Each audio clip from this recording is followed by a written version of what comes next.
This is the February 28th, 2018 Sustainability Board meeting. Okay, everybody, welcome to the February 28th Sustainability Board meeting. We'll start off with Pledge of Allegiance. I pledge allegiance to the flag of the United States of America and to the republic for which it stands, one nation, under God, indivisible, with liberty and justice for all.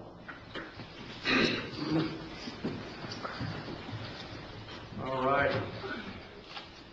So it's nice to be back. I was out in Seattle for a little while, and it's pretty cool to see what other cities are doing out there, and to be able to bring some of that stuff, their ideas. I don't know, have any of you ever been out to Seattle or Colorado's another great state to go visit to see just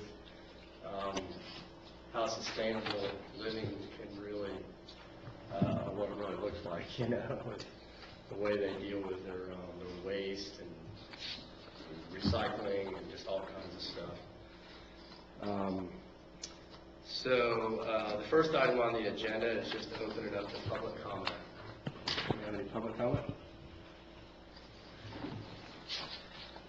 Yeah, just real briefly, Bo Platt from Melbourne, and I've been to a few of y'all's meetings. I'm a fan of your board, and I don't know if you know, Melbourne passed Sustainability Board, I guess about 3 months ago, and they just announced the membership, so I'm going to be a member.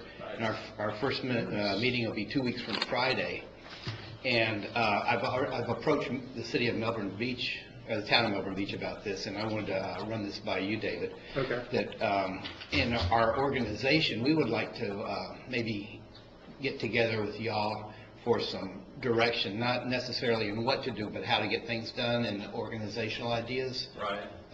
And I mentioned that to Mr. Montanaro, and he was agreeable to that. Do you think I need to go through any kind of formal steps for that, or? No. Did you come to you came to the Sustainability Summit, right? Mm-hmm. Yes. Did you attend the workshop and before that? Yes. Okay. So that was kind of the purpose of that workshop, was to help other cities or just understand how we went about it in Satellite Beach. Right. But unfortunately, Melbourne didn't have anybody there in official capacity. Yeah. Yeah, we can definitely help one-on-one. We can, I mean, we have a lot of documents that we can provide you, like our sustainability plan. That's a good place to start. Did you get the flash drive when you were there? Yes, yeah, I've got that. So. Okay. So yeah, look over. I got a copy of it right here, but our sustainability plan is kind of what we work to, and Nick, our environmental programs coordinator, he also. Oh yeah, anything you need, Bo. Okay. Well, that's it. So I do thank you for that. And Bo, what was the date of that? Friday, the March 16th. March 16th. It's going to be at the City Council Chambers. Of course, it's open to the public. It'll be at 2 p.m. Oh, 2 p.m. Okay. Yeah. 2 p.m.? Yeah. That's a good. Yeah, if you have it on a Friday, you probably don't want to have it at 7 p.m. But that's cool. It's right before the big holiday, if you will. Oh, all right. Yeah. Right before St. Pat's. And this will be Melbourne's very first Sustainability Board meeting? Yeah, I guess the 7 members will be meeting each other, and I don't have an agenda or anything yet. I'll be happy to, when I get an agenda, I can send it to Nick. I've got his email. I've got yours, Jazzy. But if any of y'all are, want to attend, it's open to the public, I'm sure. So. Okay, great. All right. Well, thank you. I got to run. Okay. Thanks. Yeah. Bo, congratulations. Thank you.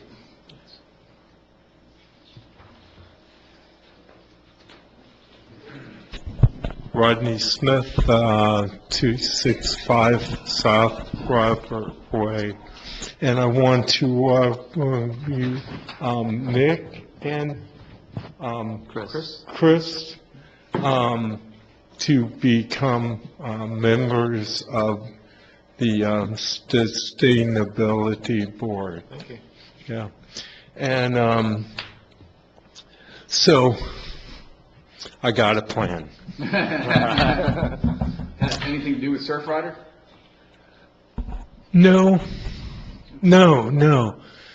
But,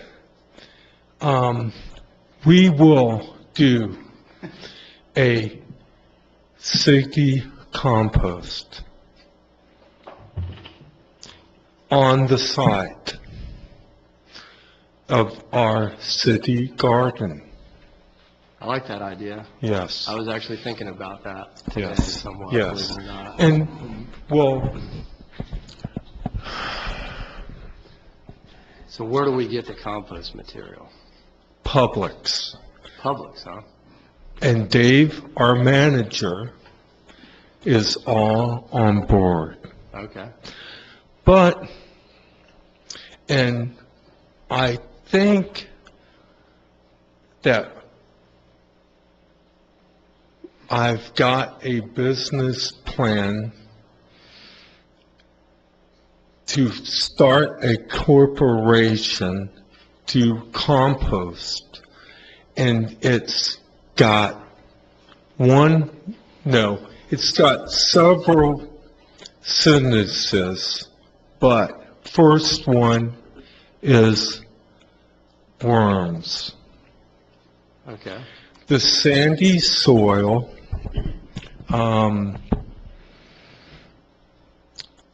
it's not, warm. I did tons of worms when I was a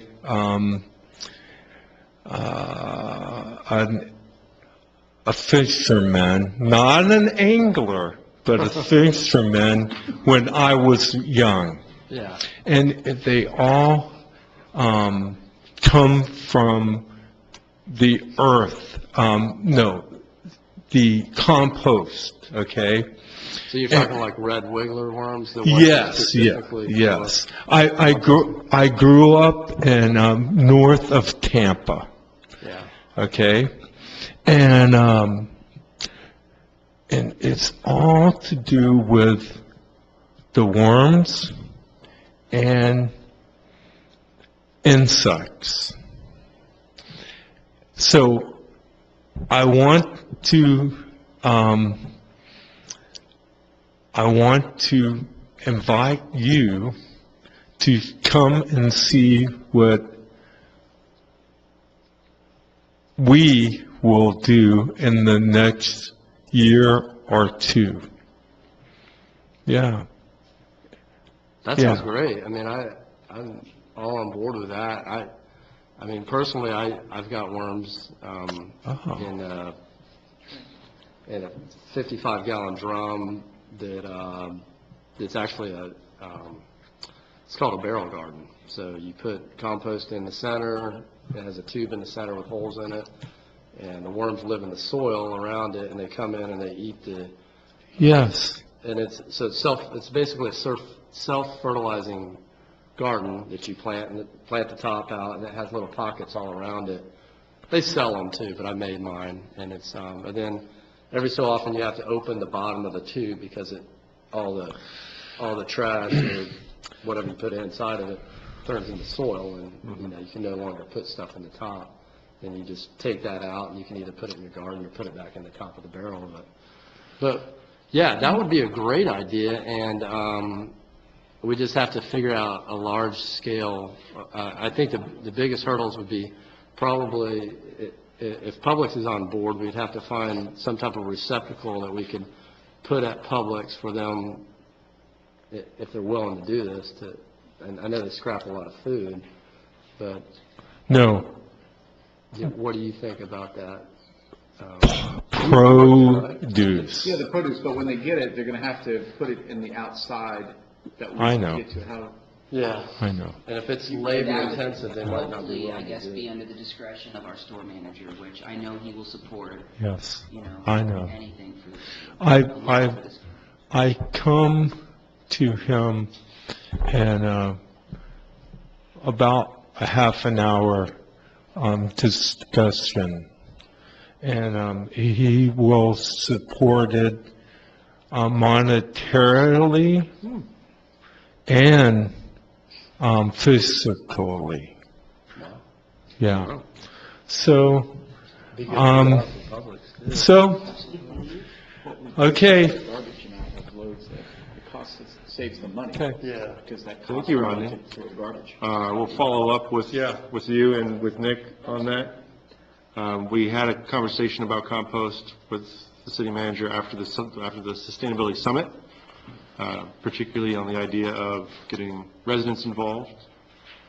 But this will be kind of separate from that, I think, where Publix will be able to kind of have their own thing going on. So that's not exactly, because that's a lot of material. I know. In Yeah. fact, it's too much material because they weigh so much. So there's different types of compost receptacles that are self-contained that might be, if he's willing to work with the cost, there's certain things that are completely self-contained that he could actually put right behind Publix, that if we had a small volunteer group to move the soil from there every so often, we can move that soil to the garden where we could store it for the next year. So every year we have to replenish the garden soil. You kind of see where I'm going with that? Absolutely. So that garden soil gets depleted a little bit, and if Publix would be willing to work with us on that infrastructure for that particular composting facility that's self-contained, roughly $20,000 or so probably, just off the top of my head, you can have it completely there, and then all we would need is to have a group that could take the soil from there and bring it to the garden or somewhere else. That way it's all contained. So you're talking about making the compost behind Publix? Right. That was something that we talked about with Waste Management as we did the Sustainable Action Plan. Do they have a receptacle container that, because it needs to be contained? That's what Right. insects would be our rats, and biggest. everything It's else. completely contained, self-contained. It's a little expensive, but it's beneficial for those reasons. The one that we currently have at the garden that Chris helped me construct is in its, preliminary stages, and it's not perfectly operational yet, but it's just built out of those, what were those things? The pallets. We built it out of the pallets. So, And we're going to be putting in the, let me interrupt you. So, I take a picture of it, but it was the wrong picture, because, show me where it's at. Yes, Okay. yes. see, on the eastern Okay. side of the shade house, where the soil is being kept. Okay, There's 2 pallets wide, 1 pallet tall, and the idea is that everything that we harvest from the garden that isn't food, but like leaf materials and old plants, we can put those in there, and we got a combination of that with some of the material that falls from the trees that we can use as well, and we got a nice base started right now. Yeah, I don't know if you can effectively do it at Publix, because normally you need a combination of green material and brown material, like dead leaves, and I think everything that Publix is going to produce It's probably green. yes. is green, And, unless they mix in cardboard or something. Cardboard might be considered brown. Yeah, that might work. That would. Nick, you thought on that? Coffee, perhaps? Coffee, I think is green, Coffee I would works? think coffee would like coffee. but to get it But cooking, it does or, for quite a bit, I mean. well, wait a minute, I'm sorry, I take that back. That's if you're making. Thanks, Rodney. Rodney? We'll keep talking about it.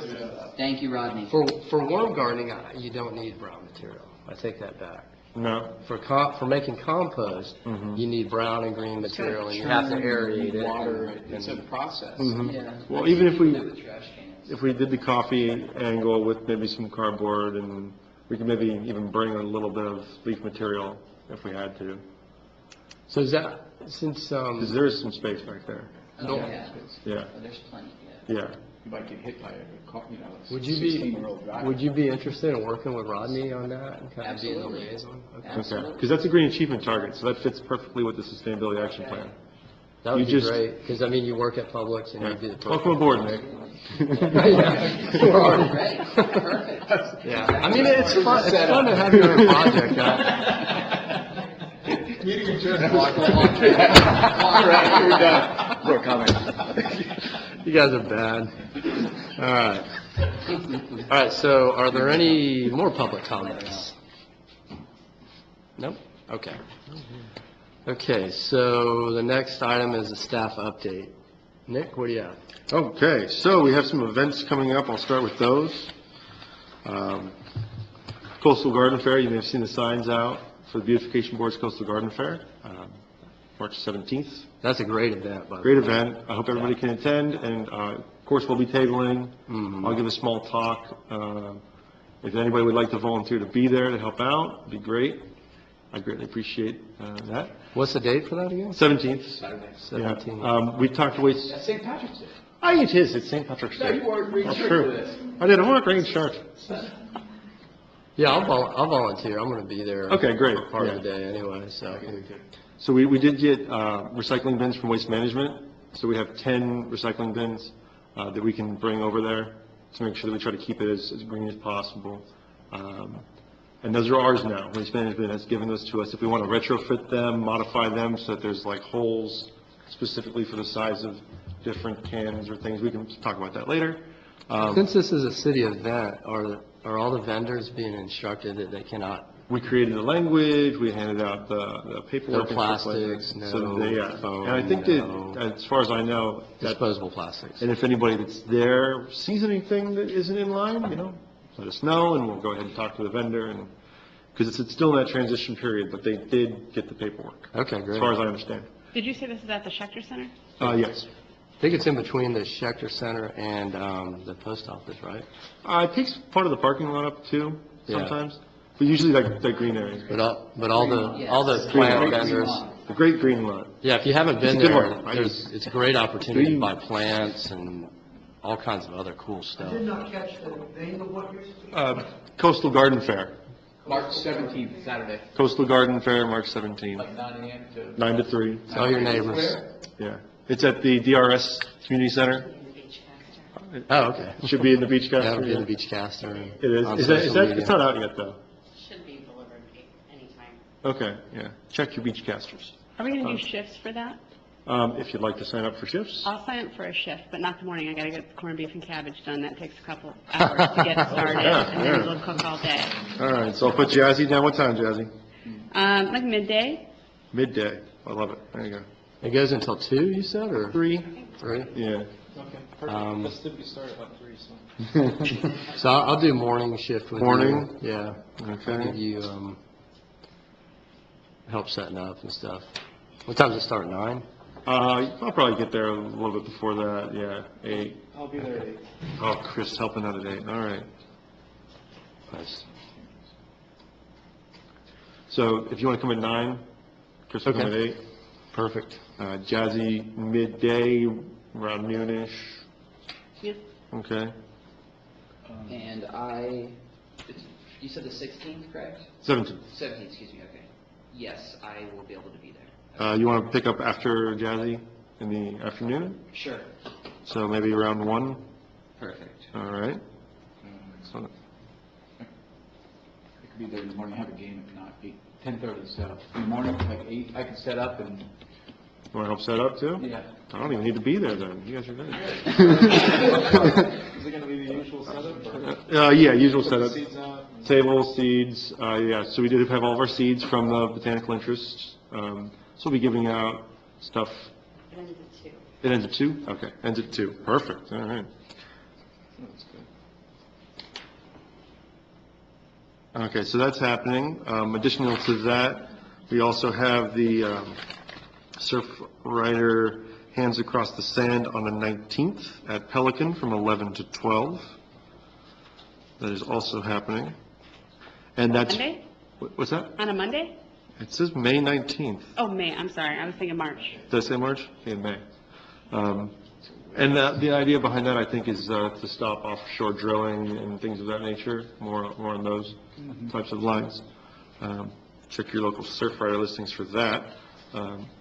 Also, in the Beachcaster coming up, you're going to see the 2 workshops for March and April that we're doing as part of the Sustainability Action Plan workshop series.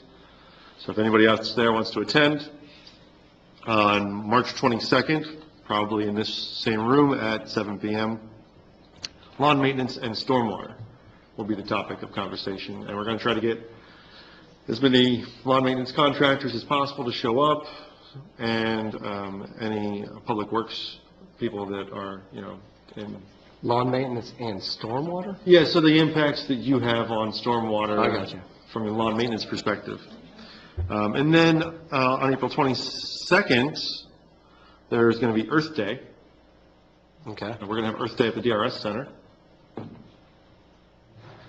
That's hopefully going to be attended by our usual cadre of environmentally minded individuals. Hopefully we'll have the MRC, the zoo, Native Plant Society. Some of the same people from the Coastal Garden Fair kind of coming back maybe. Sustainability and recycling is the main focus of a lot of that. Try to get everybody to learn about our other projects so they can come out and plant plants with us along with the DeSoto Parkway project. So a little self-promotion as well as promoting sustainability as a whole. And then after that, the other workshop that's going to be in the Beachcaster is the April 26th, probably in the same room at 7 p.m. Dark skies and sea turtle nesting. So to try to get us along with the dark skies, I want to see what we can get before the workshop to get more support, and then talk about dark skies and sea turtles, because sea turtle nesting is going to be coming up. Yeah. So try to educate people about the opportunities for what lights they use, how to direct them, and those kinds of things, along with some fun sea turtle numbers and stuff like that. What day is that? So that's going to be on the 26th, and Jazzy, I was hoping you can kind of work with me on the dark sky stuff, and somebody else on the board said that they knew somebody dark skies related. And said that he knew, like, the local president or something. And they were like supposed to be at that. the summit, but that didn't happen? Yes. Yeah, okay. So I'll try to follow through with that. Also, writing 3 or 4 grants in the next 3 or 4 days. The NEP small grants are out. The NEP big grants, we didn't apply for budget restraints. We have enough on our plate. But the small grants are out, so we'll have the Junior Sustainability Board will be on council for next week, if anyone would like to attend that and just show support for that. The Junior Sustainability Board is with the LoRa, and hopefully we'll get some funding through the NEP to promote. So they come here and sit in these seats and? Yeah, the kids are going to create their own Junior Sustainability Board, to model after us, and they'll elect their officials, and they'll do projects. One of the first projects that they want to do is create a community garden at Delora. So very much in line with what we want to see. So that's great. Tie that into the public's, Because they're right there. right. Oh, that could work real nice. thing. And if you're looking for brown matter, I guarantee that the school probably produces a little bit of brown matter. Well, yeah, and they need tons and tons of soil. Sorry, awareness. let me rephrase that. There's a lot of organic matter from vegetation. I know, I was just there at Satellite, there was nothing there, it's like a desert over there, it seems like, it's like. Well, that'll be one of the things that this Junior Sustainability Board is going to do, is they want to plant bioswales and do all that fun stuff. But they got to do that through the county, so it's a little more difficult. So if they create a board and they have our support, it's a little easier because the property is owned by Brevard County Schools, so there's that hurdle there. So show some support for that one. And then additionally, there'll be a invasive species replacement plant program, so that residents that remove invasive species, again, this is if it gets funded, we're applying for it. If it gets funded, residents that remove invasive species, they have to replace that tree according to the code and building and zoning. So we'll provide funding up to $200 for a resident to replace that tree. So it kind of incentivizes the removal of invasives, which, we're all about. In addition to that, there's another grant in there somewhere where we'll do native plants, just like the invasive one, $200 per resident, up to 25 residents, $5,000. So if you're going to revegetate around your home, you can apply for the grant to get native plants. Again, these are things that we're applying for through the NEP, and then we'll create a pool of money, and then residents can apply to us, and we can take a look at their application and say, okay, you're spending $1,000 on native plants already. This is your project. It looks good. We can help you with funding. So that's the way the native plant project will work. And then the invasive is they show us that their contractor is going to remove a tree, and once we see the paperwork, they go ahead, they remove the tree, and we provide them with the funds to replace it. Eventually, hopefully, we'll grow our own trees, but this will be a way to kind of get that program started. Other than that, Beautification Board meets on Friday, and we will start our new Lawn of the Month criteria, Yard of the Month criteria, where we'll have incentive gifts to the Yard of the Month. Sun Harbor Nursery has agreed to sponsor for the first year, which is really great. I hope Rockledge Gardens will follow second, and then maybe Maple Street Natives, and we'll just continue to get sponsorships for those kinds of things. So if you win Yard of the Month, You get a $25 prize as a thank you. That's cool. That's neat, yeah. Yeah, try to incentivize that. What's the new criteria? You know, it goes along with all of our KBB lagoon-friendly lawn program material, so it kind of incentivizes the same thing, just in a different way. Impervious surfaces, you know, a minimum of those, and more pervious surfaces. Native plants, no invasives, a working rain sensor, things that are in code, but things that, you know, people... So no longer will you see that sign on the bright green St. Typically, Augustine you yards. get more points for the, you know, lagoon-friendly lawn. That's great. Idea. And the beautification board was really great at creating that criteria with me, so it was kind of fun to work on that. I think that's enough. Is that enough? I think that's enough. So I have a question on your workshops, the previous workshops. Oh, yeah. How have they been going, like the native plants? Well, like this, about 8 or 10 people Yeah. kind of coming out. The first one was good. Got some repeat customers for the second one. We set up here, and Dylan's got his video, and I had KBB as a guest speaker for the last one, which was nice. They talked about the Lagoon Friendly Lawn Program and how that worked with a nice and native angle. I got a little sciencey and talked about the history of native plants, why they're native, how they function, and examples of, you know, natural examples, and then how we could mirror that with bioswales and living shorelines. And Have you thought about doing those at the Coastal Garden Fair or something like that? Just yeah, so I'll be giving a talk there as That's a well. good idea. Yeah. because you may just get, Oh, yeah. you'll always get some people to sign up, but then you'll get the people that are just there, that just happen to be there, and So like have a Get a sign-up bigger sheet for the audience. workshops there. well, no, And also I'm present a actually workshop thinking there? of having the workshop. Yeah, or yeah, trying to. I have a go in- presentation with Coastal Okay. Garden Fair, or I think it's just going to be sustainability, big category, but I'll touch on like a lot of these different topics. So where do you give the presentation in I think we're going to do it inside this year. At the DRS Yeah, center? I think that's the goal. Yeah, that would be, That or under a specific tent for talks. yeah, that would be, Tent talks. Tent talks. Ooh. Yeah. Yeah, I like that. Public tent. that's awesome. Okay. So that's probably good. Again, any questions about any of that, feel free to ask, but keeps me busy. Any public comments, or you guys got anything? Larry? Yeah. Larry Whitney, 499 Glenwood Avenue.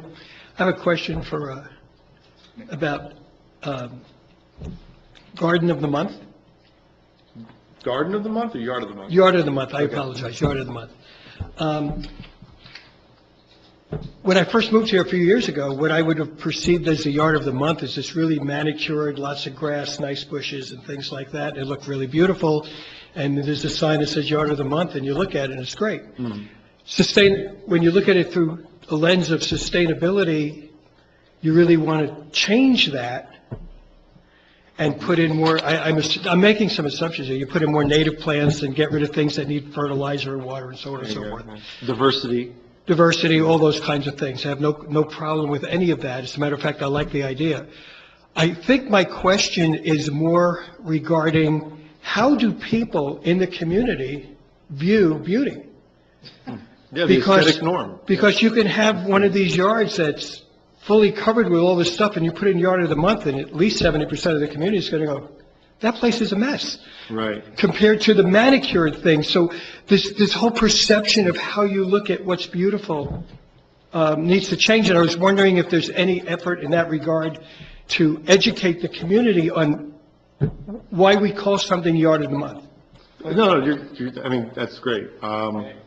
May, you want to go ahead? I'm so happy you brought that up. I definitely want to talk about something like that. Yeah, it's a good point. So I'll say that's what the workshops are for. So at the Nice and Native workshop, at the Biosphere workshop, at the lawn maintenance and stormwater one, it's a running theme. I try to weave some of that into each of those talks, and at the Coastal Garden Fair, that'll be part of it as well. And it's form and function is the kind of the conversation that we're trying to have, is that the aesthetic of St. Augustine grass from side to side with 3 bushes and 1 palm tree is, or was, hopefully, the aesthetic of days past, because, you know, that was what the habit was in the community, and if everybody had that, that was the norm. But now, looking at stormwater impacts and native plants and habitat for wildlife, trying to take into account all those different factors, those more native-friendly lawns, the ones that are well-kept, you know, they produce food for butterflies and birds, and, you know, they're aesthetically pleasing as well as functional in the environment. So it's that form and function combination that we're trying to promote. So, you know, on the website, at the workshops, that's what you're going to start seeing more of in the next year. And it's going to be a slow transition, and sure, people are going to look at it and say what you said, that, you know, why that one?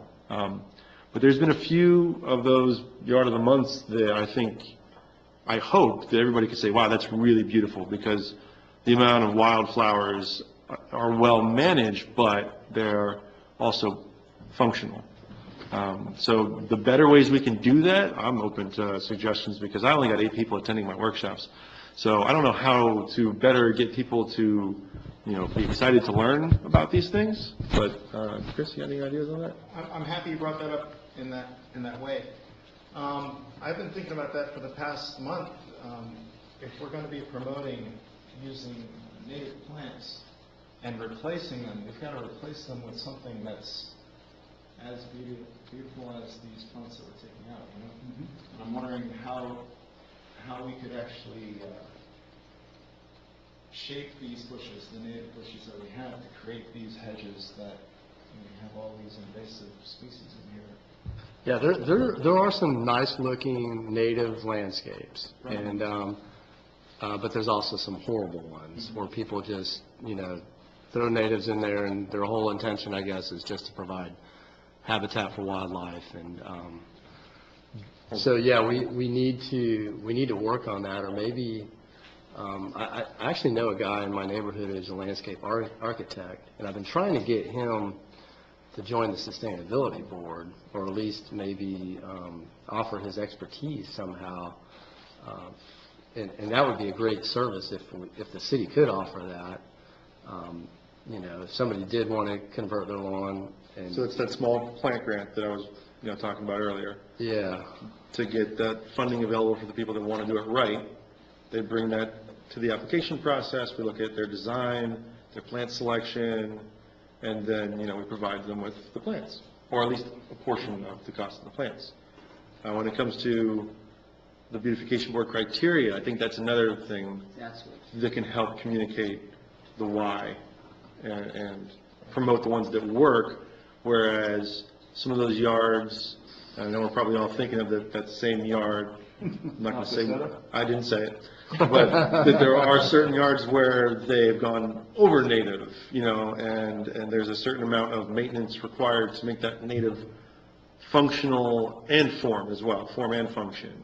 So it's that combination that we want to reward. So rewarding those that are functional, and then with KBB and their Lagoon Friendly Lawn Program and Beautification Board, hopefully these people that have those yards of the month don't mind getting a photo or two, and then we can put them on the website. We can say, look, here, look at these really good examples. Really promote the people that do well. And I know that if it was me that got yard of the month, I'd want my photo up there. You know what would be really cool to do, too, is to have a native yard tour, like they do with whatever, like or like the Palm Society has palm tours where you go to different people's yards, and it's really cool. You know, they have plant sale at the end, and they have you know, lunch served sometimes, or you go to several yards. There's another one. What was the? Trying to think of. You guys remember any of the other yard tours that were around? There's one on, like, Oh, there's palms, but I think there was one for like water gardens or something like that. which is the one that went to Bill DeLucci's house with Nicole Perner? Putting out a KBB lawn for. Was that it? Yeah. Oh, yeah. Yeah, Bill's got a great example of what a native yard can look like. And, yeah, So, yeah, does that kind of help with what you were thinking as far as? More. All those things are pertinent, there's no question about it. I'm being a little more specific and trying to take something that would really take a long period of time to change people's view and attitudes, and how do you shrink that down? Because we don't want to take 30 years to flip everybody's yard, okay? Yeah. So there has to be some communication, somehow through communication channels, all of them that we have available to us, to show people that this is a new feature and these are the benefits to you. So, I used to have a really pretty lawn and I have no bugs, and now you have butterflies. Well, are they butterflies and they're beautiful, or are they bugs? Those are perception issues by the community at large. And there are quite a few people now that are really into sustainability, and they really enjoy that. I just don't know how much they're willing to make a transition in their own house. Yeah. So how do you PSA bridge, video? how do you communicate that stuff that makes so much sense for society, for beauty, for all those things, and change those perceptions? That's a marketing thing. Yeah. It's not a matter of the technical things that you do, but how do you sell those ideas? That's a challenge. You just reminded me of the other grant that I'm writing. The Florida Friendly Landscaping Seminar that happens yearly was in Melbourne on the 17th of February, and they talk about that. And they have a really good attendance of like 300 people. That's huge. So that's a really good attendance. We had it in Satellite the year before at Satellite High, really well attended. And so we'll try to continue programs like that, and I want to try to get them to come back to Satellite to do another one next year. I think the website, the Beachcaster, the things that you present on there, I'm very much a fan of showing pictures. As a matter of fact, if you can even show pictures, even if they're not from here, about what a yard once looked like and how it transitioned over time and what it looks like now, and what the benefits are to that house and those homeowners and the community, about not using chemicals and not needing water and all those transitional issues that but people, they could say they know intellectually, but they haven't grabbed it in their heart to make an emotional, they're not emotionally moved to action to go do something else. So a video time lapse of that all process. all of those things, All the writing, video, audio, visual, people are. Well, Yeah. me as well, I love visual. Yeah. So rather than use, I don't know what the criteria for those grants are, but could you use that money, like, we've got a lot of yards in Satellite Beach that look horrible. I mean, they're basically just neglected yards with weeds and, the grass is gone. Those are perfect opportunities to create a native landscape. Because you can go in there, you can throw down cardboard to choke out the weeds, put in your natives, throw mulch on top and create islands. Could we, rather than give the money to somebody that has an invasive plant, I mean, is there a specific criteria? Two different grants, yeah. So one grant for invasives and then one grant for just native planting in a home. Okay, so that grant, Yeah. what I would suggest we do with that is, people can apply that just, fix my ugly yard type thing, and we go out there and like a volunteer type thing, and, the grant can pay for the plants. We go out there and beautify their yard, maybe get a landscape As an architect. example, do one As an example. One example. We Get can go down out to- there, we can volunteer all of our time. Okay, yeah. And- Who wants to volunteer their house? My house, I'm like it. You're giving me a reason to buy a house. Oh, Larry. I can volunteer right now, you just need to get my wife's permission, and we're good to go. Cindy Gibson. Yeah, my neighbor's Ooh, get the councilwoman. Perfect. My neighbor's been Yeah. dating for 3 months. I'm here, We so can let's just check. do it, and then he gets back. and does Not it. mad. I like that. I've actually been thinking about sort of along the lines which you've been talking about, and I was thinking with the garden and a replacement program, instead of taking out full bushes out of people's yards and just giving them a seedling, a new one, I think we need to create a little area in the garden that showcases how native plants can bush or can be shaped Mm. and have them in pots in the garden shaped. So Okay. that it's something that you can see that's full and be like, oh, well, I can go native and it takes I like this. that. I got it. If I may, this may already be out there, and I apologize if it is, but can you imagine if you had software where you could just come take a picture of my house, download it, and replace the grass and the Crop bushes, it. and then show people what it could can look do like that. and the impact on their home? Photoshop, really.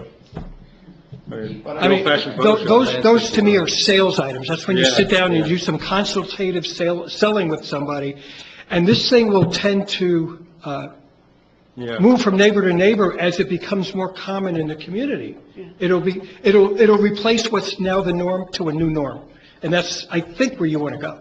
Yeah. Larry, I think another thing to consider, that one of the things that we've talked about with the climate ambassadors, discussing the, options that will be available and Same concept. incentives for businesses. Mhm. And one of those is going to be native landscaping. So definitely would be more incremental because it's probably be longer before some of those things can come into play. But more and more as hopefully new businesses move into Satellite Beach and have the native landscaping, that will kind of subliminally start to implant in people's minds how attractive, because they're not going to just throw stuff in there. Totally They're gonna agree want with you, stuff to be and beautiful. quite frankly, we were touching on a little bit of this yesterday, the big picture and where you want to go and what the incremental steps that look to get you there. Yeah. And people can visually see how the changes, and at every change, let's say you do a thing for a 20-year period, every 5 years, you do a change.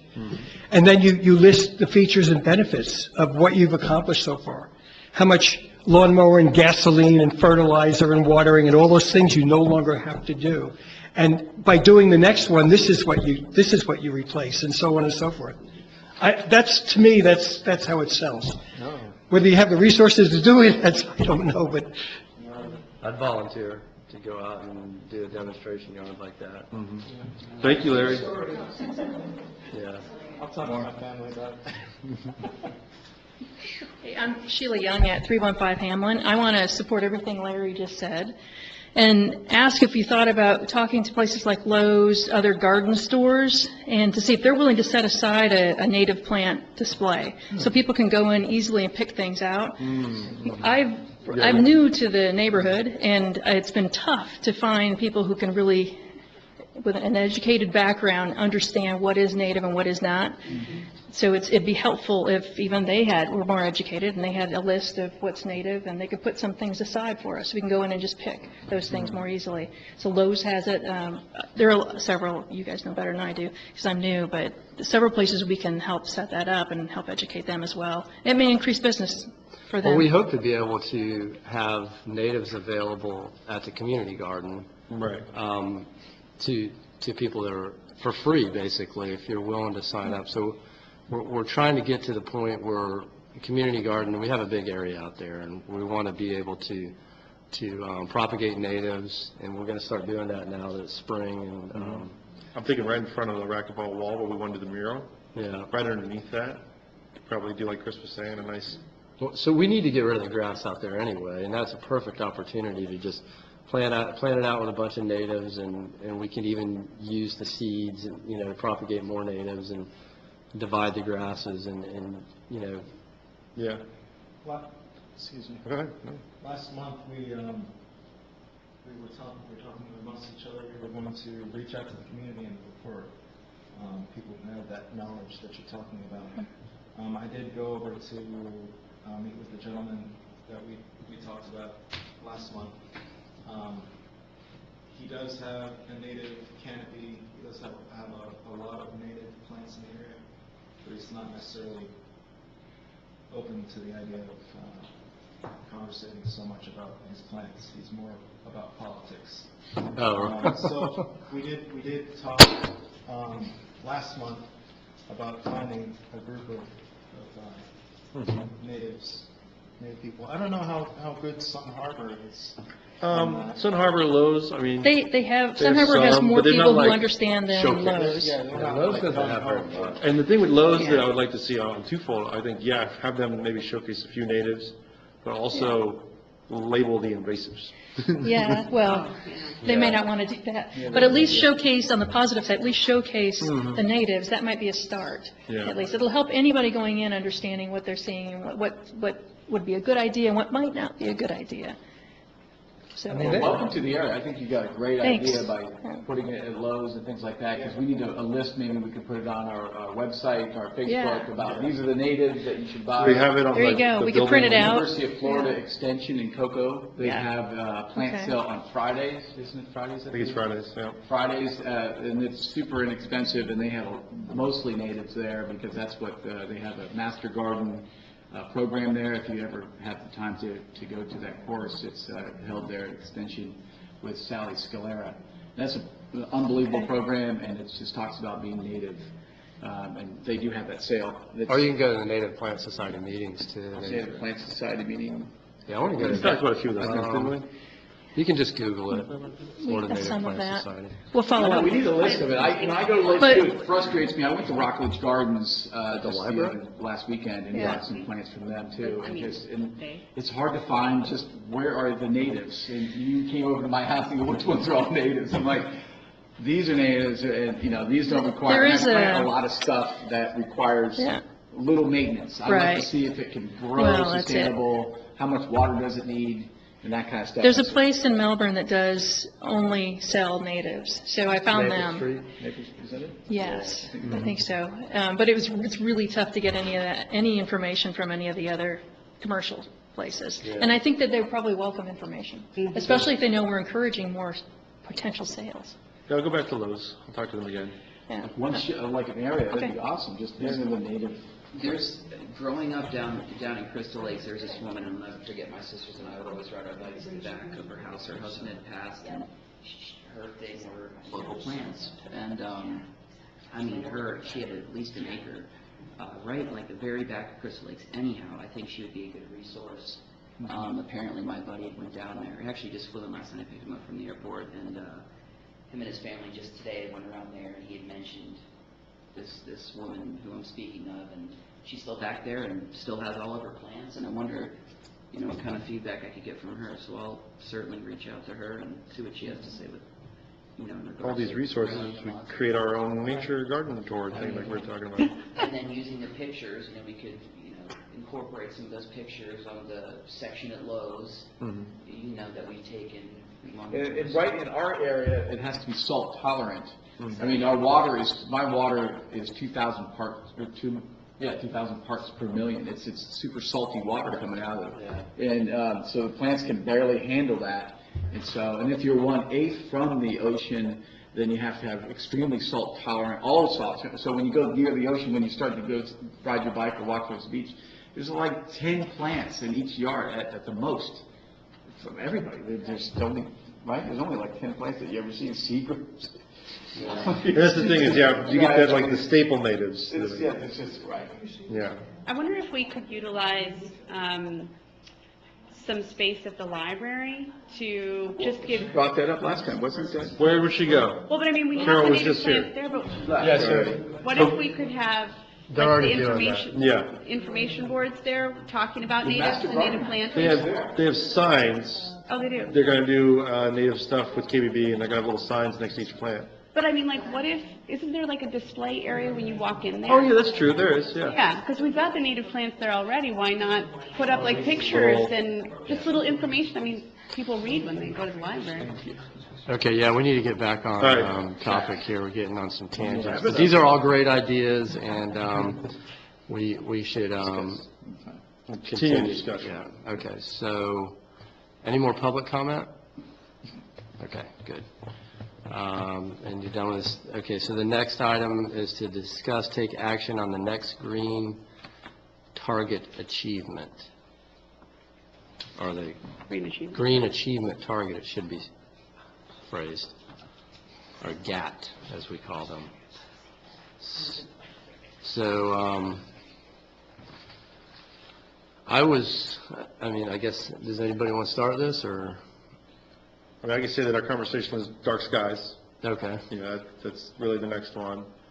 The workshops are underway, the EV car is done, solar is good. We're moving along.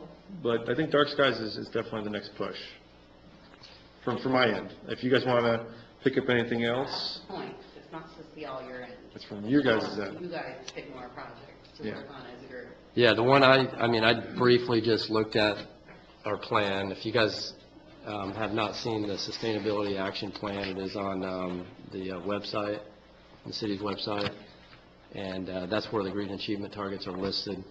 So, and a lot of these are already being worked or completed, but the one I kind of went through and on my own before the meeting, and the one that I would like to see happen in more, I know we're doing some of it, is employee zero-scaping practices at all municipal building grounds.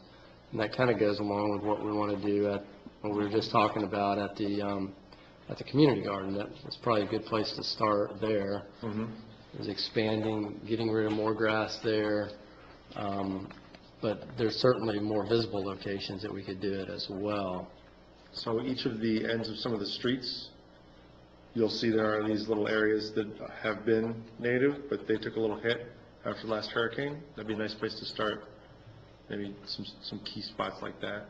So the big question is, mowing grass is pretty easy, but maintaining large xeriscapes requires a lot of manpower, or it could. If you do the initial installation right, it's less maintenance. It's when you get those grasses growing up in the middle of your natives, you still didn't totally get your St. Augustine out, and now you have this combo. That's the hardest thing to work with. And that may be part of the reason why people like green grassy yards, because they can just cut it, looks good, and not have a whole bunch of plants to trim and maintain. If I may, that hits exactly on the point that I'm trying to make. If I may? Yes. Yeah. I'm used to city council, you don't just walk up. That's exactly my point. What is the compelling reason for somebody to want to get away from something that's simple and easy and cutting grass to want to go put in native plants? You've got to develop that compelling reason to make somebody emotionally moved to say, I'm going to rip out my yard and do this. Butterflies, wildlife. It needs to be stormwater- communicated, and stormwater control. it needs to be communicated, and needs to be bought by people. Yeah, you Otherwise, need you to could bring- talk all day long, and they're not going to hear Yeah, you. I hear you. That's all I'm saying. I mean, Yeah. that's, I mean, that would be great when we, at some point, when we create a video, if we could have butterflies and birds Oh, flying yeah. around and That's the entry to the video, that's your title screen. How about we take one action this month to do kind of along the lines of what I was saying with the pots? Setting up some pots of natives and shaping them up in Okay. an attractive manner. I mean, would that be a kind of a start on a I'm cell? sorry, I couldn't hear you. If we were to set up some plants in the garden that are native and shape them in such a way, just figure out which ones shape up nicely and create a platform. Let me give you my example. This is from me personally.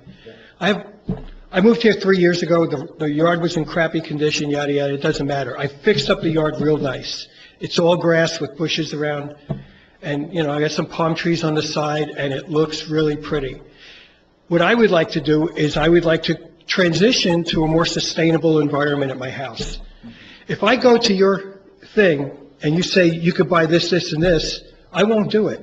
You know why? Because I don't know what to do with them. I don't know what the effect is going to be in my yard.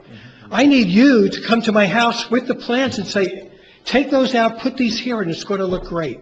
And I'll trust you. But for me, I'm trying to use myself as a straw man for probably what a lot of other people are thinking. You work really hard at getting your yard a certain way, and now somebody comes, pull out that beautiful grass and put in these scrubby little bushes. That's really good for you. You have to have the compelling reasons, and you need the support from somebody to tell you, to work with you, to show you that, take this bed out or take that chunk of grass out, do this, it's going to be really pretty. That's why I went back to that software, where we can remove some of my grass and show me what it would look like, and then I would be really compelled to go buy those plants. So one thing I've learned... Does that make sense at all, what I'm saying? It does. Yeah.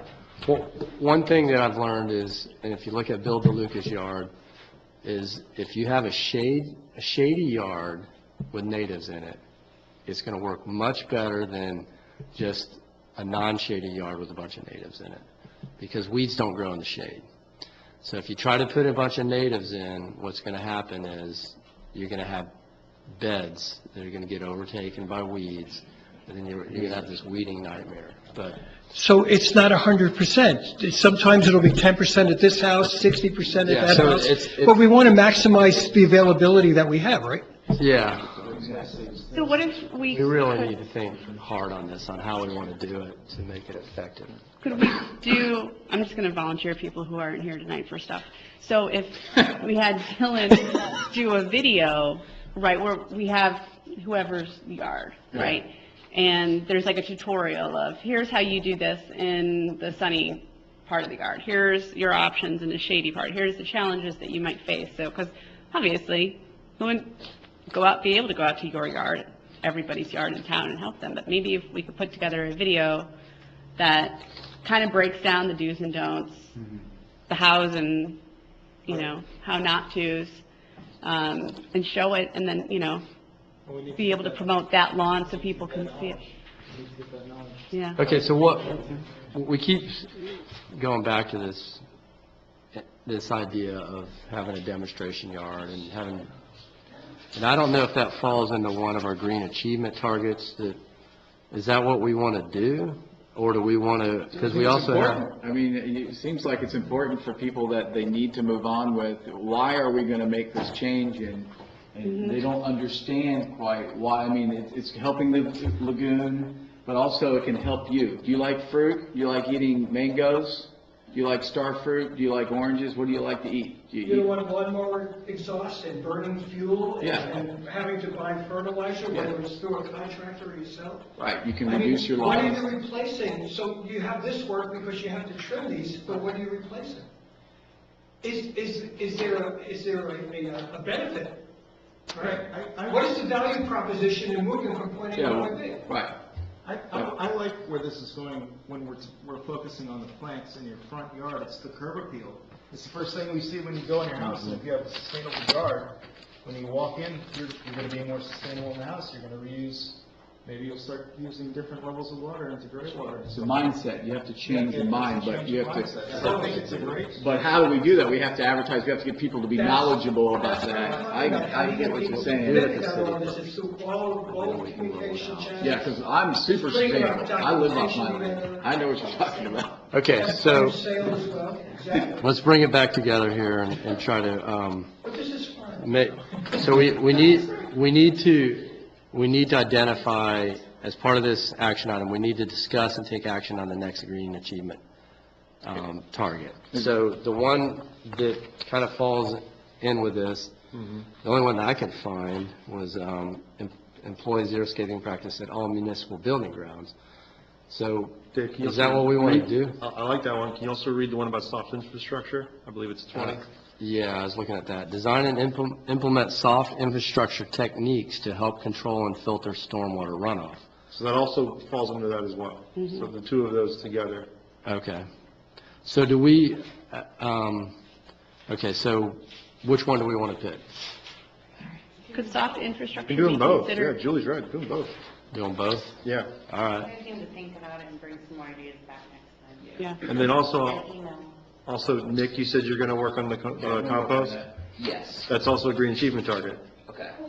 Okay. I'm coming. So I that's, will tomorrow, okay. get that ball. Or a new? How many municipal buildings do we have? We've got a lot of municipal buildings that need, and that's the other thing is, as the city, we can't go out and encourage people to convert their yards to, xeriscapes or native landscapes when the city itself has a whole bunch of grass everywhere. So we've been working on that. Let me give you a nice kind of like step-by-step process I see for this. Okay. Chris has got the right idea. Start at the community garden in the shade house I like and that. start growing some natives. Yep. Get them trimmed in a way that's aesthetically pleasing and figure out which ones you want to use in which way. Then go to, I think, the DRS center might be the best because there's not a lot of landscapable space, but the areas that are, you do really, really well. A lot of that's already. A lot of it's pretty close. Yeah. Just adding in a few spices of those plants that you've kind of cultivated for different purposes. Then move on to, I think City Hall would be nice to finish off. It's got the pond going, maybe that could be number 2. We're going to come up with good plans. We will, yeah. Okay, so We'll do that. let's, so I think we've decided that number 5 and number 20 are the 2 green achievement targets that we want to work Before on. I agree to that, are we going 100%? 100% native? Yeah. Yeah, it's xeriscaping. I mean, it just says xeriscaping practices. Xeriscaping just means that plants that use little resources, right, or very little water. Yeah. So we're not talking the whole area per se, we're talking about utilizing some xeriscaping. Yeah. So is there a percentage that we're going for? Yeah, I mean, there's nothing here, at least in this green achievement target that specifically says you have to use natives, but, Okay, yeah. so that can be left. You can have your out own for personal discretion. goal of 50% or more. 50%. It's up to you guys. Yeah.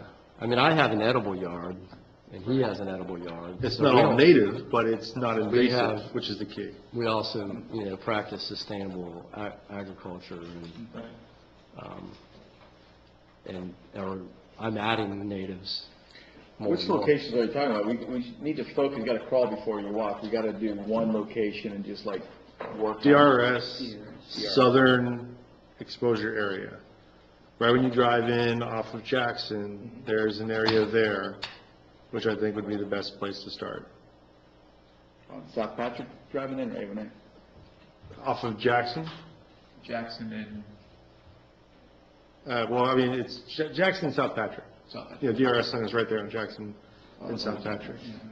So how do we define the success in per building? Just curious. You mean a successful yard or a Yeah, successful? not percentage, or what are we I mean, trying to achieve? There's a lot of different things that we spoke about, like beauty and, the ability to bring in wildlife. Right. You definitely have to make it aesthetically pleasing. That's top of the line right there, because there's so many people that are just going to be, I basically see 2 schools of thought. There's the people that love the green grass and manicured yards. My wife is one. And then there's the other people that like, edible landscapes and xeriscapes and jungle look. And so you have to try to bring these people over to there. And the only way you can do that is through a nice native landscape. Yeah, if you go to the corner of Maple and Rosada, there's a native landscape right there that is really well done. So if you guys want to look at a house that's done really well in Satellite Beach, corner of Maple and Rosada. My neighbor actually did it when she lived there. And every time I go there, I'm just amazed that, there's down at the median between the sidewalk and the road, there's no grass. It's all just beach sunflower and blanket flower and stuff like that. It looks killer. So Nick is saying that we'll go for It's up to you guys. 50% reduction in maintenance. That's As kind of a goal. It's a good first Do goal. you think Yeah. we should take that on? That helps Public Works out, that gives you guys a kind of benchmark. So we're still going to do this, the plan is we're still going to do this at the community garden, right? Community garden first. Start, okay. With the Sounds good. demoing part of it. Okay.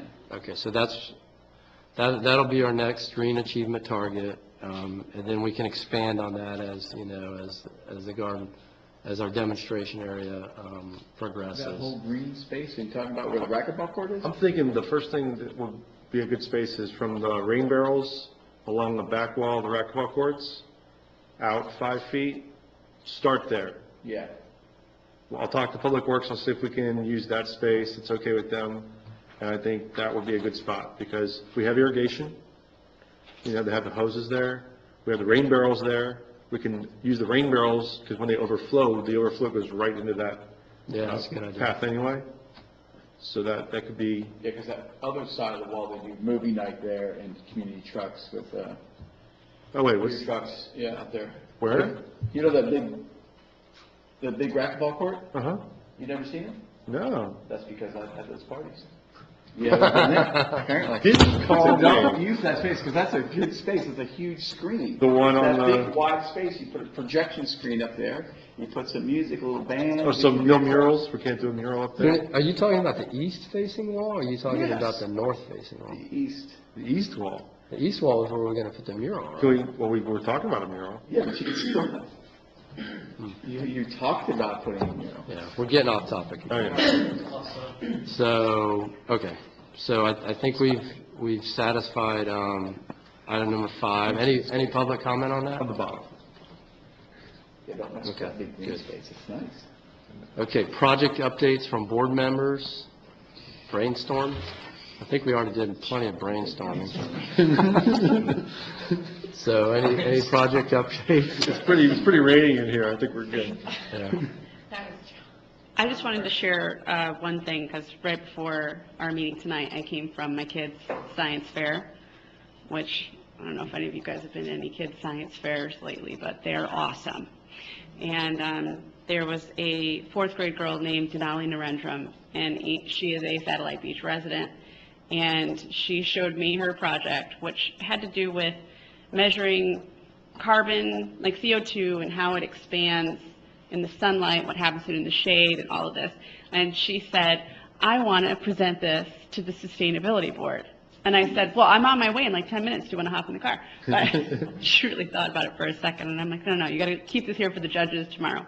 But I told her parents, to reach out to Courtney, and I said that, I think the board would love to see it. I love the fact that she wanted to share it with us, and she was so proud of her work. So I just wanted to share awesome. That's wonderful. Oh, Yeah, we used to, that's another thing I More want to. talks?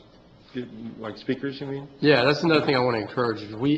In the past, we've had people come to the board and do a quick presentation on different things, whether it be solar or, and it makes the board meetings more entertaining and educational at the same time. I mean, we obviously don't want to have a really long presentation, but something like that's perfect. Yeah.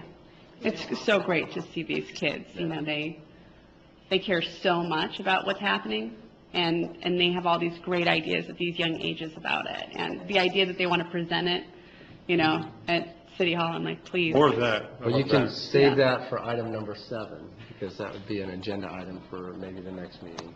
If you can get. I mean, the mother would set it up, right?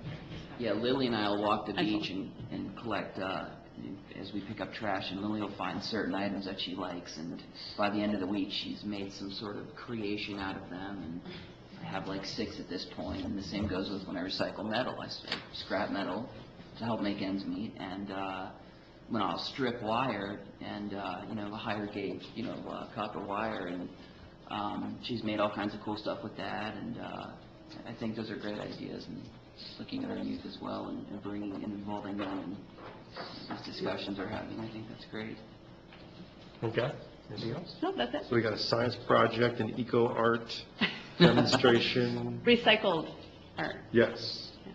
Chris, you got anything? Yeah, I am working on something I'm very excited about. I'm not sure if I want to talk about it a bit, but I'm very excited about it. Back pocket, huh? Kind of stemming from our sustainability symposium that we went to. It was awesome. And I'm hoping I can make sense of it all. But I've been working this past month to put it all into paper format so I can present it. Yeah, so what he's talking about, the Sustainability Symposium, was this event over in Orlando that we all attended, and it was an amazing event. It had some, it was by the Green Building magazine. Mm-hmm. Green Builder. And it had like some really top-notch keynote, like the father of sustainability movement was basically there. The mayor of Baltimore, Maryland. Maryland. or Governor. Governor O'Malley, Jeremy Rifkin, Yep. who wrote a really cool book called The Third Industrial Revolution. And Yeah. Drawdown. Yeah, so From Paul Hawkins. and it's all on YouTube. So if you want to see it, it's pretty cool. Just Google Third Industrial Revolution. Okay, so this is our new board member. What's your full name? Nicholas, Robert, and Morgan. Okay. You go by Nick? Nick or Nicholas. Okay. Thank Welcome you. Thank aboard. you all for having me. I appreciate it. We already gave him something We to already do. voted him in? We have to vote him in. We should probably vote him in. No, he gets voted by the city council. Oh, my. No, we voted another thing. I was just kind of freaking him out a little bit. It's part of my, Trying to razz him. trying to see if I My can get meeting him a with little Dave bit. tomorrow, so, on public. Okay, what do you have? I think I'd like to work on exactly what you're saying. I mean, I think it's a great idea, because we have to change people's minds around here to be sustainable. We talk about it, I live it, but I want other people to live it. My neighbors live it because I talk to them all the time about how to do it, and I, like, here, look, I got actually a little mango tree. Well, maybe it would look good in your yard over there. It's Yeah. perfect, and I can plant it for you. That's right.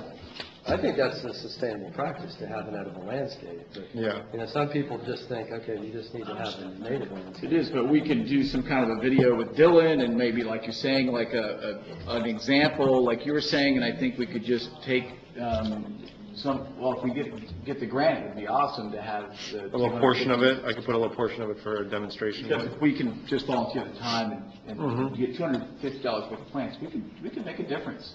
Oh, yeah. in it. Well, this would be $5,000 worth of plants, $200 for each of 25 residents. I know. So, yeah, but how much per resident? 200. Yeah. So the only other thing I want to add, and I'm really tired, I might go lay down, go have a beer, I don't know. Me too. I'll join you. Whenever you're trying to Dilly-dilly. make a sea change, whether it's in an organization or in society or a community, however you want to define it, you know, if you picture a graph and you have the x-axis and the y-axis, if the y-axis is your grass and the x-axis is your sustainability, that line is going to tend to move very, very slowly. And how much input the leaders have in marketing and selling and pushing this thing will get you to the point that you want to get to, which is called the cliff effect. The cliff effect is the point at which this starts selling itself and every neighbor wants to copy their neighbor. And that's when it really takes off.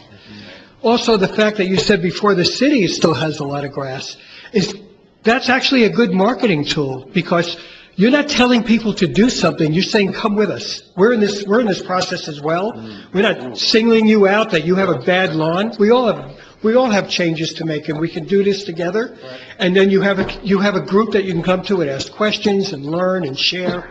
And I think that's the environment that you really want to create, again, so you can get to that cliff effect. Thanks, Larry. All right, that's it. Thank you. On that note, I mean, I haven't really had a project per se. I did MC the Sustainability Summit. And Sustainability Summit went over really well for those of you that were able to attend. So we basically had this summit where we were asked to invite other cities to come to Satellite Beach and to learn about what we do here, because we do it so well.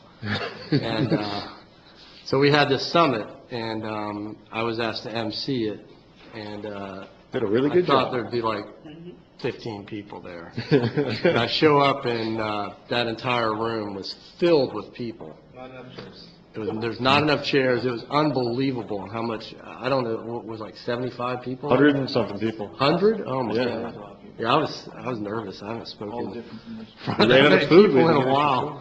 Yeah, we had to get more food. Yeah, I had to get more food, and but it was awesome just to see how many people are really interested in what we're doing, and we're actually getting national recognition. We've been on NPR, WFIT, well, NBC.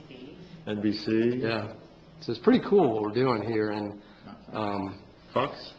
Yeah. and it's amazing. Just a little side story. I was in Washington to this, and I was invited, or we went through this little town called Leavenworth, Washington. And Leavenworth, Washington was a logging town, and logging went away. So their city. Time's up. So I'll make this quick, but basically Leavenworth, Washington was dying, and the city had to come up with an idea on how they could sustain themselves. So they decided they were going to create a German alpine village because they're up in the mountains. So that's what they did. So you go there now, and all the buildings look like German, and there's German beer and, Lederhosen and all that kind of stuff. Satellite Beach has a great opportunity here to become the sustainability town or the environmental centerpiece for Florida. And that's how we can, profit from this, or make property values will go up, and we'll have a great quality of life and all kinds of other cool things. But so anyway, that's all I have for that. And I guess, is there any public comment on project updates? Go say something. Everybody's afraid now. Go ahead. Larry told me to say something. This goes back to the composting idea. I love the idea of working with Publix. I think it's a great thing to do, but can we make that available, the compost that is, to more than just the community garden that doesn't seem to have enough gardens for everybody, but how about the public? So if I want to have a little, residents, if I want to have a little sustainable area in my corner that's native, could I get some compost to put in there from the compost area? So from the Sustainability Summit, we are going to borrow a lot of ideas from Chris Castro in Orlando. One of them is we're probably going to give away a composter to certain residents to take place in a program for composting. I want to combine that with our community garden and have anyone that wants to garden at home, they can buy a garden bed and we can help them build a garden bed. It's about $110. Those are the people that I think we should give the compost to, because then they can put it in their garden bed and that can help fill that bed, and that might kind of fall in line with that. So rewarding good behavior. That's great. Kind of a thing. That's great. Yeah. Okay. Because, there's going to be a lot of compost. First, I want to refill our gardens. Then we can use it in our plants for native planting, and we can give it to residents too. I think as long as it's the right quality and we can't get in trouble for, what is in it, we make sure it's of quality, then yeah, I think it's a good idea. Okay. As long as Publix is okay with it. Yes, that's something I'll need to. And I know some places charge for the compost that they create, some give it for free, so we'll figure out all the logistics. Yeah, we got to make it sustainable somehow. And that's part of sustainability. Yeah. So, yeah. But I think that would be great to have our guests at Publix be able to, after doing their shopping, maybe just grab a free bag of, in the right way, structured appropriately, but be able to take some, compost soil home. Of course, we'll bring it out, load it up for you, and I'm going to look into that and see. Yeah, that'd be worth it. That'd be really nice. I'll look around and see if any other communities are doing that already. Okay. And I'll do the same. Okay, thank you. Thank you. Thank you, yeah. Okay. It's a great meeting. All right, so, sorry. All right. I just wanted to say that I was at the summit, and it was so exciting. City of Cocoa is getting their sustainability board, and we want to be the mecca of sustainability, so it's on. Let's see how this thing goes. That's cool. Wait, before you go. What was your name? Where are you from? Cocoa Beach. What's your name? Marlene Weiss. Marlene Weiss? Yeah. Thank you, Marlene. Cocoa Beach. Marlene, you from Cocoa Beach then? You said Cocoa or Cocoa? Cocoa. Oh, that's right. That's right. Dick, that goes to my word. Yeah. That's co-opetition. Oh, there it is. Oh, that's right. We want to push each other to do better. Yes, it's a great word. Co-opetition. thank you guys for coming. We really like to see people from outside the city. We need to have pizza next time. Encourage more people to come. Yeah. As long as it's sustainable. Kombucha. From the garden. It's just one. Yeah. Okay, so next item is the agenda items for the next meeting. Do you want to invite your science fair? Yeah, girl? I can absolutely invite them. Is Okay. that the right way to do that, or should I have them call? You have it. I mean, it's not really an agenda item, but it's, No, it is an agenda. Yeah. It will, It'll be a is it an agenda item? science fair presentation. Okay. All right. I'll take your word. Oh, I got so many times. All right, so does anybody else on the board? Chris, you got anything, that stuff that you're got in your head there? That you don't want to tell us about yet? Back pocket, just keep it in your back pocket. Well, you can always add it.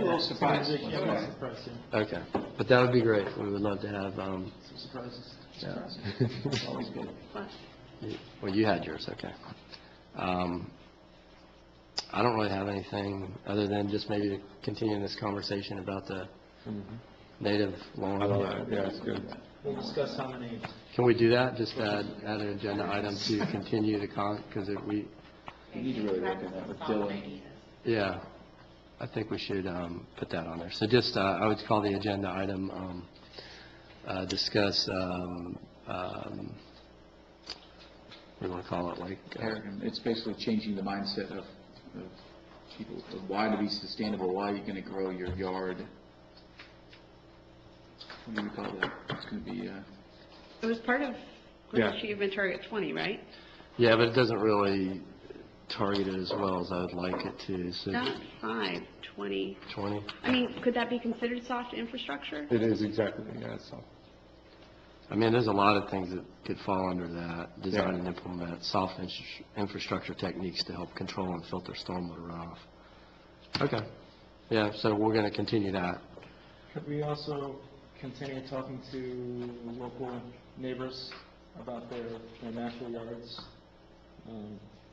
Just take note of any conversations that you had and talk to. You know, it'd be nice is to compile a list of Right, of people that would be willing people to- that have native yards. And be willing to talk. Send me a name and number, and I'll put it in my spreadsheet. I have a spreadsheet for this. Oh, you do? You already have a spreadsheet of people with native yards? Well, gardeners right now, we can do the same thing for native yards. Okay. I've got some people I can. Yeah. Right now, I have our gardeners on the list, and then we can have native plant people on the list. All right. you're going to talk to Lowe's, is that what you said? Yeah, I'll follow up with those. Any public comment on agenda items? Or do we need to take public comment on that? Okay, so the next one, number 8, is discuss, take action on a new vice chairperson. You already had them. Jazzy lives outside the city now, so She she... just has to move. That's that simple. It's that simple. If you want to buy me a house, I will move to it. Just have to pay rent. Just pay the Yeah, mortgage. so Jazzy was 30 elected years, then it's my last house. week as our vice chair, but she was ineligible because she doesn't live inside the city. I'm in the Technically city, but I'm inside the outside of city. city limits. Does that make sense? I'm a liaison. So, Yeah, I work there, I can't do that. there's really, I mean, There's no, Julie? Julie would be fantastic. She is absolutely. I mean, I guess we could, She's the bomb. can we nominate people that aren't here to be the vice chair? I know, that's really like brutal. Who's not here? Chris, you don't want to be vice? I don't know what all. John, Yeah, You have to exactly. run You lead meetings the if meeting he's when not he's not here. here, that's all you do. How often are you not going to be here? during snowboarding season, somebody's going to have to take over. When the powder's fresh, the snow's falling. Actually, probably next month. Yeah, I was gonna but by say. that time, it'll be January, we'll have to vote a new chair and vice chair, so Chris could get out of it I before. think I'm going to be back for the next meeting, barely. But I am leaving from the 21st to the 27th, so. But yeah, so I'll be here for the next meeting, but David will do it. have what? This guy, yeah. Yeah, why don't you step up, dude? The Dave and Dave show. Dave Show, the wonderful Dave Show. Yeah. I mean, I could do it. Somebody has to, So we got public comment. They've already started. We need a motion. Make a motion. Sorry, Terry Mott. You gotta make a motion. Thank you. Do we have a motion? I motion to make David. Terry Mott, I'm president of Florida 2064, and I'm from Vieira. I just wanted to mention that I was one of the 3 volunteers that actually orchestrated the Secret Garden Tour for KBB last year. And when you were talking about, the garden tours, I just thought we were limited to having, I think we had probably 8 gardens around, what we stretch it across Brevard County. But what you're doing, if you want to piggyback on Larry's idea, I would suggest that if you want to piggyback with KBB next year, and then maybe go back to, we were only limited by our volunteers. So we could, especially where there's a lot of sustainability boards developing, we could do this as a broader scale. And maybe have the cities try to get volunteers to get their, your yards of the month, maybe, but that way it would expand it, but then you'd be under the KBB umbrella because people recognize that. And we had a record 200 people last year. So people who visited the gardens really loved it. But that way, it's just an idea. And the only other thing I was going to say is, our mission is to bring the international sustainability movement to Brevard and Brevard to the sustainability movement around the world. And there's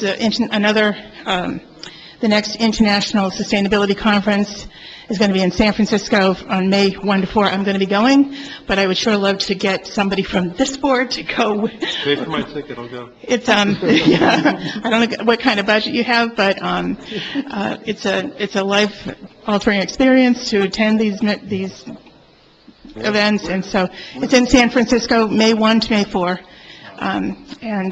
This is the God, you call Paul Hawken the godfather of sustainability. Well, Hunter Levins is the godmother of sustainability, and she's orchestrating this whole thing from around the world. Paul Hawken will probably be there also, but she and Paul really started the sustainability movement, or really got it going, let's put it that way. So she's the co-author with him on Natural Capitalism book. So it's May It started this whole thing. Through the 4th. First to the 4th, and I'll send Nick all the info if you'd like to take a look. We could sponsor somebody, I'm sure. That'd be great. That'd be great. Thank you. Julie wants to go. Thanks. So, yeah, thank you very much. Thank you. So we have a motion, right? I motion to make David Vigliotti vice chair. Okay. Do we have a second? Yes. Say it loud and proud, Nick. What's that? Yes. Oh, you were, okay, sorry. I second the motion. Okay, David Vigliotti, Yes. I second the motion. Nick Bornani, and Bornani, Yes. Christopher Reed, Yes. David Floyd. Yes. Huzzah! All right, congratulations. Well, thank you. I don't know what that's going to entail me right now, but We'll figure it out. Okay, so next item is adoption of the minutes. So we had to re-adopt these minutes because I made a mistake, and I made a motion or a second on these, and as the chair, I'm not allowed to do that. So we have to redo it. You guys have to. So do we need one for each one, or just for all of them? Okay, so You don't have to read it off, I know. would somebody like to, Motion to adopt minutes from October, is that what you're asking? March. yeah. October 27th? I motion to adopt all minutes from all these events. Okay. and I second. And I'll third that motion. Teamwork. Nick and Bornani, Yes, ma'am. David Vigliotti, Yes. Christopher Reed. Yes. David Floyd. Yes. Motion carries. All right. Okay, so I have one other question for you. Do we have alternates now? We have one alternate, Amy. Because who's that? So are we soliciting more alternates, or? One board, full-time board seat and one alternate seat. So we're still missing one full-time board seat? Okay, we're looking to fill those now? Okay. Okay. So All right. to anyone in So, the audience, if you're interested in being on the board, there's always opportunities in the city to volunteer. Talk to Julie? Yeah. But yeah, if you're interested, there's, you can go to the city website, or you can just come by the city hall. If she was going Oh, to, that's a lot of board applications. yeah, board application, there you go. Okay. Thank you, everybody, for coming out. Meeting adjourned. Thank you, guys. We're gonna get together someday.